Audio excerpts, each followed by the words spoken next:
자, 우리 18장 10절을 다시 다 같이 읽읍시다. 시작.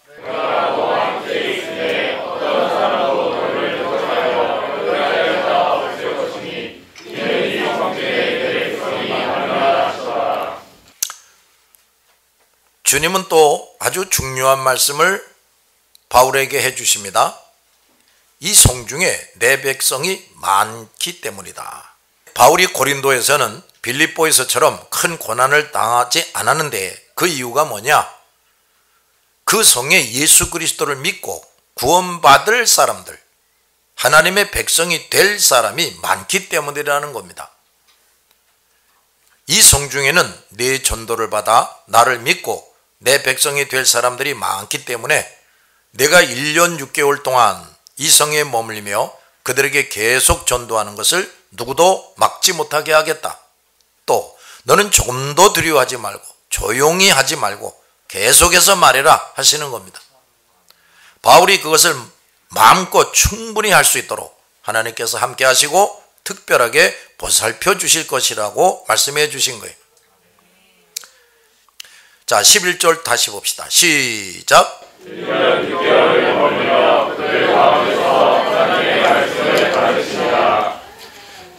바울은 고린도에서 1년 6개월을 머물며 그들 가운데서 하나님의 말씀을 가르쳤다 그랬어요. 여기서 우리는 귀한 사실들을 깨달아야 됩니다. 첫째, 주님은 우리 전도자들이 극심한 고난을 당하며 전도하게도 하시고 또 누구도 우리를 방해하지 못하게 하시며 전도하게도 하신다는 겁니다. 주님은 바울을 빌립보에서는 극심한 고난을 당하며 전도하게 하셨는데 여기 고린도에서는 그렇게 하지 않으셨단 말이에요. 누구도 그 뜻을 완전히 이해할 수가 없어요. 모든 것은 전도의 주체이신 예수 그리스도께서 거룩하고 오묘한 뜻으로 그 모든 것을 정하시고 이루시는 겁니다. 그러므로 우리 전도자들은 첫째, 주께서 어떤 처지에서 전도하게 하시든지 그 모든 것을 그리스도의 거룩하고 오묘한 뜻으로 받아들여야 한다. 이런 말이에요. 어떤 고난도 당하지 않게 해주십시오. 뭐 그런 기도를 하면 안 돼요. 두 번째, 주께서 어떤 처지에서 전도하게 하시든지 그 모든 것을 받아들이고 끝까지 견딜 수 있는 일꾼으로 무장하고 성장해야 한다는 겁니다. 많은 전도자들이 이런 준비가 잘 되지 못해서 주님께서 어디든지 보내시고 사용하는 전도자가 되지 못하고 있어요. 그러므로 땅끝까지 가서 전도하는 전도자가 되기 위해서는 이런 준비를 지속적으로 해야 하고 철저하게 해야 합니다. 또 이 교회들은 이런 일꾼을 잘 키워내는 교회가 돼야 돼요. 셋째, 이 모든 것을 충족시키기 위해서 복음을 전하는 사람들이 말씀과 믿음과 성령 충만함을 받는 사람, 항상 주의 손이 함께하는 사람, 항상 성령의 세심한 지시와 인도를 따르는 사람이 되어야 됩니다. 목사, 지도자, 전도자들은 주님이 명령하시는 이 큰 음성을 들을 수가 있어야 돼. 그건 두 번째, 우리가 어디서 어떻게 전도할 것인지는 주님께서 우리가 전도해야 할 대상자들을 감안하여 주님이 정하십니다. 바울과 실라가 빌립보에서 극심한 고난을 받게 하신 것은 감옥의 간수와 그 가족들, 그리고 죄수들을 구원하시기 위함이었어요. 또 관리들과 그 성사람들이 복음 전파자들에 대한 편견, 또 함부로 대하는 것을 막기 위함이었습니다. 그런데 여기 고린도에서는 고난을 당하지 않고 전도하게 하셨다. 그것은 고린도에 있는 많은 선택된 사람들이 바울의 전도와 말씀 전파를 통해서 예수 그리스도를 영접하게 하시기 위함이었단 말이에요. 우리는 그리스도께서 누구를 구원하실지 미리 알 수가 없어요. 그래서 언제 어떻게 전도할지도 미리 다 알 수가 없습니다. 그것은 주님만이 하시고 그분만이 계획하고 계시고 그 대상자를 감안하며 정하시고 전도하게 하시는 것입니다. 그러므로 전도는 우리 전도자가 아니라 전도받고 구원받을 사람들 위주로 이루어지는 거예요. 그리스도께서 죄인들을 구원하시려고 십자가에서 죽으셨듯이 전도자들도 그들을 위해 십자가를 지는 겁니다. 우리는 그 십자가가 어떤 것이든지 그때그때 잘 지고 가는 충성된 그리스도의 일꾼이 되어야 합니다. 그러기 위해서는 속히 말씀과 믿음과 성령 충만한 사람이 되어야 한단 말이에요. 큰 세 번째, 주님은 누가 주님을 영접하고 구원받을지 이미 다 아시고 정하고 계세요. 고린도에 있는 구원받을 사람들은 자신이 그리스도를 믿게 되리라고 전혀 알지 못하고 있습니다. 그런데도 주님은 그들을 이미 아시고 정하고 계셨다 그 말이에요. 그들이 비록 나를 아직 알지 못하고 지금까지 사탄에게 붙잡혀 살고 있을지라도 반드시 내 백성이 되게 할 것이다. 왜냐하면 하나님 아버지께서 그들을 나에게 주셨기 때문이다. 그래서 나를 섬기는 자손이 되게 하셨기 때문이다. 나는 그들의 이름을 기억하고 있고 나에게 주어진 그들을 하나도 잃어버리지 않을 것이다 하고 말씀하시는 겁니다. 부도덕하기 그지없고 우상숭배가 많은 그 불경스러운 고린도에도 그리스도께서 구원하실 사람들이 많았던 겁니다. 우리 전도자들, 성도들은 어느 장소에서도 예수 그리스도를 믿고 구원받을 사람들이 있다는 것을 명심해야 돼요. 아무리 우상숭배와 죄악이 가득한 곳의 사람들이라도 우리가 복음을 전할 대상자에게서 제외시키면 안 돼요. 바울이 고린도에 1년 6개월 동안 머문 몇 가지 중요한 이유가 있습니다. 첫째, 복음 바깥에 있는 사람들을 그리스도께 이끌기 위해서요. 고린도는 각처에서 사람들이 많이 몰려드는 곳입니다. 따라서 바울은 그곳에서 낯선 이방 사람들에게 전도할 좋은 기회를 얻게 된 것입니다. 여기서 그리스도를 영접하는 사람들이 이제 그들의 고향으로 돌아가서 또 많은 고향에 있는 사람들에게 전도할 것이므로 이곳에서의 전도는 매우 중요했다 그 말이에요. 주님은 이 땅에 계실 때 단 한 번의 설교로 수천 명이 그리스도를 영접하게 하셨습니다. 물론 이와 같이 오늘날도 할 수 있으나 바울의 고린도서의 전도처럼 많은 시간을 들여서 만나는 사람들에게 복음을 전하여 예수 그리스도를 믿게도 하십니다. 그러므로 우리 전도자들은 한꺼번에 많은 사람들이 그리스도를 영접하지 않고 한 사람 한 사람씩 점진적으로 그리스도께 인도된다 해서 결코 낙심하거나 그 거룩한 사역을 소홀히 여기지 말아야 돼. 어떤 사람들은 복음을 단 한 번 듣고 그리스도를 영접하는데 어떤 사람들은요 2번, 10번 그 이상을 듣고서야 그리스도를 영접하기도 합니다. 누가 그리스도를 언제 믿을 것인지도 우리는 알 수 없는데 주님은 알고 계신단 말이에요. 두 번째, 복음 안에 있는 사람들을 성숙시키기 위해서 그리스도를 영접한 사람들은 그 순간 다 되는 것이 아니에요. 성령이 그 안에 오셔서 계속해서 말씀을 통해 그 사람을 치료하고 연단하고 성장시키십니다. 그래서 점점 거룩하게 합니다. 그러므로 우리 그리스도인들은 주님이 불러가시는 날까지 날마다 하나님의 말씀을 읽고 듣고 배워야 하는 겁니다. 고린도 교회는 아가야 지역뿐 아니라 유럽 전역을 전도할 전초기지가 돼서 그래서 돼야 하기 때문에 주님은 바울을 사용하셔서 이리들이 고린도 교회를 해치지 못하도록 오랫동안 고린도 교회 성도들을 무장시키게 하신 겁니다. 바울은 고린도서를 통해서 사탄의 사람들 이들이 고린도 교회로 들어와서 가라지를 뿌리는 것에 대해서 이 바울이 크게 책망을 했습니다. 그 거짓 사도들과 거짓 종들이 그 성도들을 유대화, 그러니까 구약 율법만 그저 열심히 지키도록 이렇게 함으로써 고린도 교회는 이들에 의해서 많은 고통을 겪고 불명예스러운 피해도 당했습니다. 바울이 고린도에 도착하자마자 데살로닉 교회에 첫 편지를 썼습니다.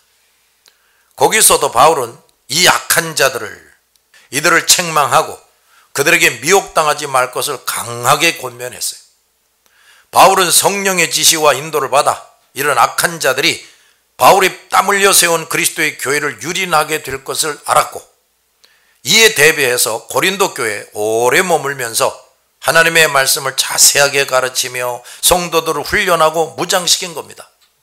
또 다른 교회들에게도 편지를 보내서 그들과 함께 바울이 있지 않지만 그들도 부지런히 하나님의 말씀을 무장하도록 편지를 보내서 가르친 거예요.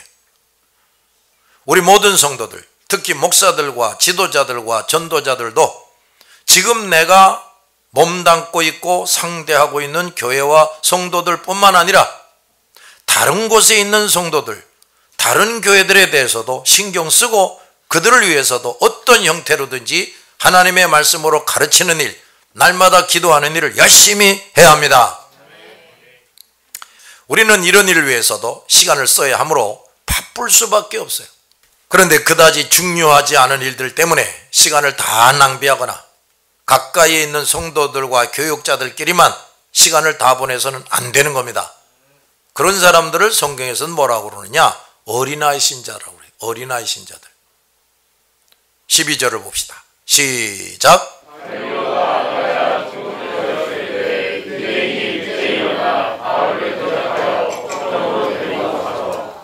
자, 유대인이 일제히 일어나 바울을 대적했다는 겁니다. 이때에도 유대인들은 또다시 그들끼리 결속해서 바울과 복음을 대적했습니다. 그들은 어디에서나 바울을 핍박했고 그 모든 일들의 주모자였어요. 그들은 바울을 해치는 일에 일치단결해서 그 일을 실행했습니다. 그들은 또다시 폭동을 일으켜서 바울이 큰 죄를 범한 것처럼 큰 사건으로 만들고 공권력을 이용해서 더 이상 복음을 전하지 못하게 하려고 했어요. 그런데 그들이 이 일을 일으킨 때는 갈리오라는 사람이 아가야 총독이 되었을 때다 그랬습니다. 갈리오는 그 당시 스토아 학파에 속한 유명한 철학자 세네카의 형입니다. 그는 줄리오스 갈리오 집안의 양자였다 그럽니다. 갈리오라는 이름을 얻었어요. 그는 당시 황제에게도 신임을 얻는 아주 유능한 사람이었어요. 고린도의 델피 신전이라고 있는데 이 델피 신전의 벽에 글라우디오 황제가 친히 편지한 것이 조각되어 있는데 거기에 나의 친구 갈리오라고 새겨져 있다고 그래요. 그는 유명한 정치인이었고 권세 있는 사람이었어요. 세네카는 그 갈리오가 매우 독창적이고 청렴결백하고 온화한 사람이라고 기록하고 있어요. 따라서 그는 당시 많은 사람들에게 선량한 갈리오라고 불려졌고 황제부터 시작해서 일반 시민들에게까지 사랑을 받았다고 합니다. 유대인들이 이런 갈리오가 아가야 총독이 되었을 때 그때 그 권세와 유명세를 이용해서 바울이 아가야뿐 아니라 로마 정부에서도 배척을 받게 하려는 계략을 세웠어요. 유대인들은 자기들이 일치단결하여 갈리오를 설득하면 자기들의 요구를 들어줄 것이라고 기대했습니다. 그런데 그 계략은 말이에요, 그리스도에 의해서 완전히 무산됩니다. 주님께서 갈리오를 유대인들에게 이미 잘 알고 또 그 교묘한 계략에 휘말리지 않는 사람으로 이미 준비시켜 두고 있었어요. 유대인들은 바울을 총독의 법정으로 데리고 갔다 그랬습니다. 자, 13절부터 우리 한번 또 읽어봅시다. 시작. 이 사람이 율법을 어기면서 하나님을 경외하고 사람들을 권한다 하거늘 바울이 이를 열고자 하되 갈리오가 유대인들에게 너희들이라 나는 이것이 무슨 부정한 일이라 불량한 행동이었으면 내가 너희 말을 들어주는 것이 옳거니와 나는 너희와 너와 명식과 너희 법에 관한 것이면 너희가 스스로 처리하라. 나는 너희에게 재판장 되기를 원하지 아니하노라 하고 그들의 목전에서 쫓아내니. 이 갈리오 총독은 유대인들이 바울에 대해서 고소하는 말을 듣고 곧바로 그들의 송사 내용이 자기가 다룰 만한 일이 아니라고 말하면서 그들을 쫓아내버렸어요. 갈리오는 박식하고 공명정대하며 판단력이 특출했습니다. 주님은 이런 사람이 그때 아가야의 총독이 되게 하셨다고 말해요. 갈리오는 유대인들에게 휘말리고 이용당하는 사람이 아니었어요.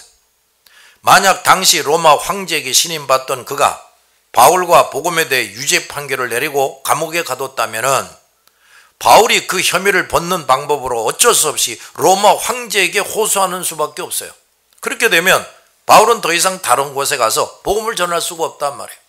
그때 아가야 총독은 로마 의회에 속하지 않은 황제 직속의 자리였다고 합니다. 아직 바울이 계속 복음을 전해야 하고 최후에 로마 황제에게 가서 복음을 전해야 하기 때문에 주님은 황제의 마음까지 움직여서 이 아가야 총독으로 갈리오를 임명하게 하셨다고 말해요. 주님은 이렇게 로마 최고 통치자의 마음과 생각도 얼마든지 움직이시는 분입니다. 황제의 마음을 움직이시는 하나님께서 총독의 마음을 움직이시는 것은 아무것도 아니었죠. 사도행전은 여기에서 이런 주님을 우리에게 보여주고 있어요. 한 나라의 통치자로 언제 누구를 세울지 창조주이신 예수께서 정하십니다. 동네 꼬마들의 대장을 언제 누가 할지도 주님이 정하십니다.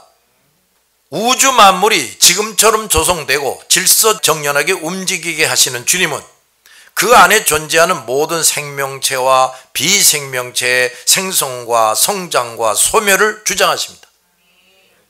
따라서 인간 하나하나에 대한 모든 것도 주님이 계획하시고 주관하십니다.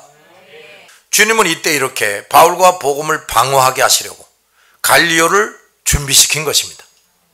말하자면 이 갈리오라는 출중한 정치가는 로마 황제의 신하이기 전에 고린도에서 복음을 전하는 바울을 돕기 위해서 태어나고 성장되고 여기 총독이 되게 하셨다 이 말이에요. 우리도 주님이 이 놀라운 통치의 섭리를 확실히 알고 믿고 살아야 합니다. 이 세상에 많은 나라들이 존재하고 많은 통치자와 관리들이 존재해 왔는데 그 모든 사람들이 나는 하나님을 믿는다, 나는 하나님의 일꾼이다 라고 결코 말하지는 않지만 사실 그들 모두도 그리스도의 섭리 속에서 그 자리에 있게 되는 겁니다. 그리고 그들 대부분이 자기 인생과 권세를 그들의 의도대로 사용하는 것 같지만 그들은 자기도 모르는 사이에 이런 주님의 뜻에 의해 역할을 하고 있는 거예요. 오늘날 수많은 비행기가 전 세계 하늘을 날고 있어요. 근데 대부분의 비행기를 불신자나 우상숭배자들이 사용하고 있습니다. 그런데 사실은 하나님께서 소수의 하나님의 사람들이 하나님의 일을 위해서 사용하게 하시려고 수많은 사람들로 하여금 비행기를 연구하고 개발하게 하신 거라고 말해요.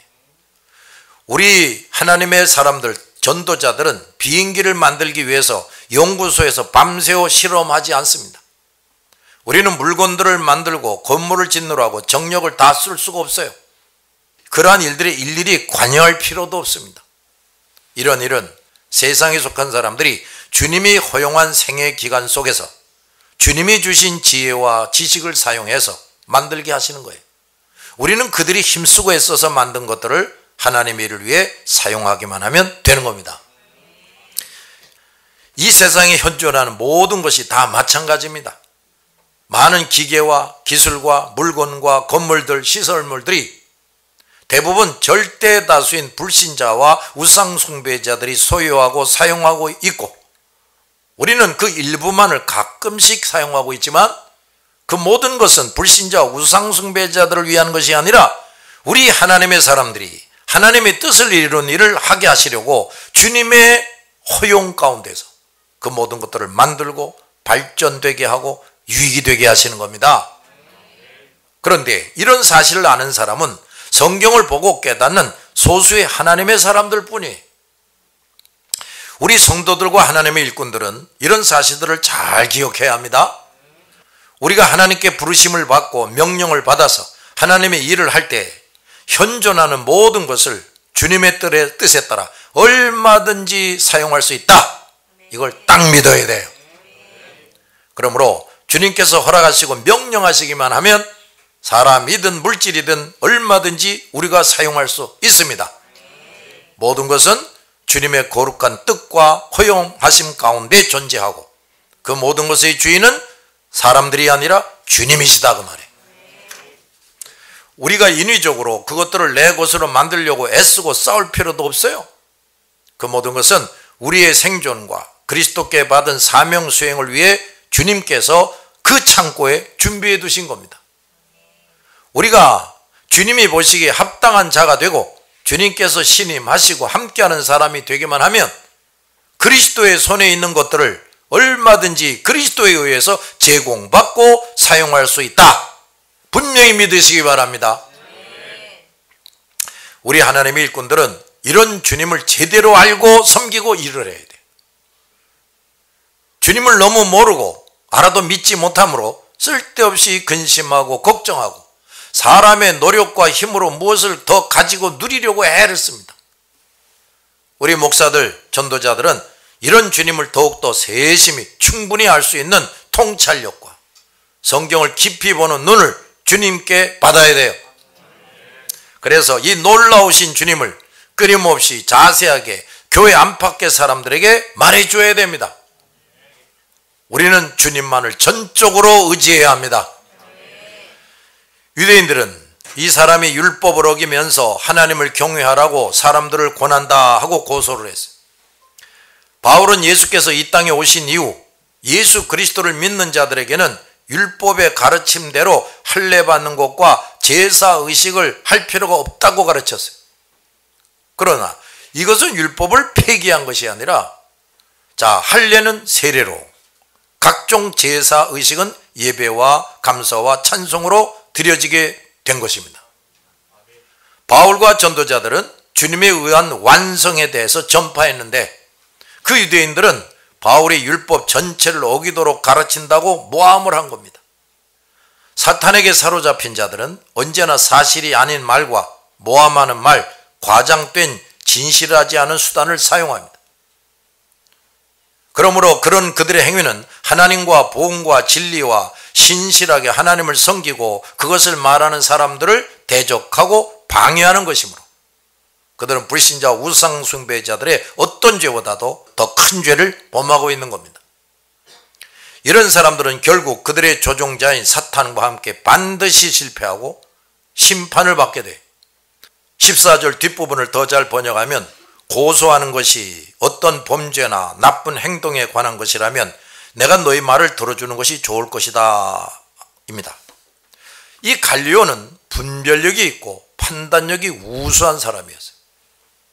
그는 유대인들의 고소 내용을 듣고 그 소송은 로마 총독인 자신이 다룰 문제가 아님을 즉각 알아차리고 피고인 바울의 말을 들을 것도 없이 재판정을 해산시켜 버립니다. 당시 로마 통치자들은 그 식민지의 사람들이 그들 자신의 법으로 준수하도록 허용을 했어요. 그렇다고 해서 유대인들이 그들과 같은 방식으로 하나님을 섬기지 않는 사람들을 로마법에 기소하는 것을 허용하지 않았어요. 만일 로마법에 저촉되는 죄에 대해서 로마 법정에 고소하면 그것은 그들이 로마의 법에 순응하고 있는 것이 아니기 때문에 응당히 받아들이고 재판을 했어요. 그러나 이때 유대인들이 고소한 것은 단지 유대교에 관련된 것이라고 말해요. 그래서 너희들이 처리할 일이지 로마 총독이 관여할 일이 아니다 라고 말한 겁니다. 그런데 유대인들이 소란을 피우니까 갈리오는 그들을 법정에서 쫓아냈다 그랬어요. 우리 그리스도인들, 특히 목사와 지도자들은 어릴 때부터 하나님께서 일반 은총으로 이 세상에 주신 지혜와 지식을 배우고 점점 더 불신자와 우상숭배자들보다 더 보편타당한, 따라합시다. 보편타당한 지식, 지혜, 분별력, 판단력을 갖춰야 돼요. 그러기 위해서 힘써야 돼요. 또 시시때때로 내가 다른 지체와 동력자가 모르는 것을 알게 되면 그것을 다른 사람들에게 가르쳐 줘야 돼요. 종종 담임 목사와 장로들이 법적인 상식이 너무 부족해서 교회 재산도 관리하는 것까지 잘못해서 큰 낭패를 보는 경우를 봅니다. 우리가 모든 분야의 전문가가 될 수는 없지만 어느 정도의 상식과 지식과 경험을 갖추고 있어야 돼요. 이런 노력과 준비가 너무 안 돼 있어서 일반인들도 저지르지 않는 실수와 잘못을 교회와 하나님의 일에서 범한다면 그거야말로 불충한 일이 아닐 수가 없어요. 성경 지식은 많은데 일반 지식과 상식이 너무 없어서 또 안 돼요. 그것은 우리가 많은 사람들을 상대로 복음과 진리를 전하고 가르치고 성숙한 하나님의 사람으로 양육해야 하는 사람으로서 반드시 갖추어야 하는 겁니다. 기도합시다.